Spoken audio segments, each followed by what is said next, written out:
เราลวกหมูเราลวนหมูมาแล้วเนาะล้วนหมูมาแล้วเราก็จะ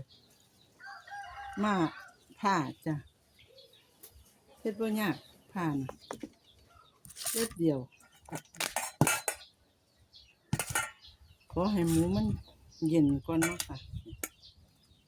ให้หมูมันเย็นก่อนหมูเย็นเอาคนให้หมูเย็นก่อนเอาปลาลงพริก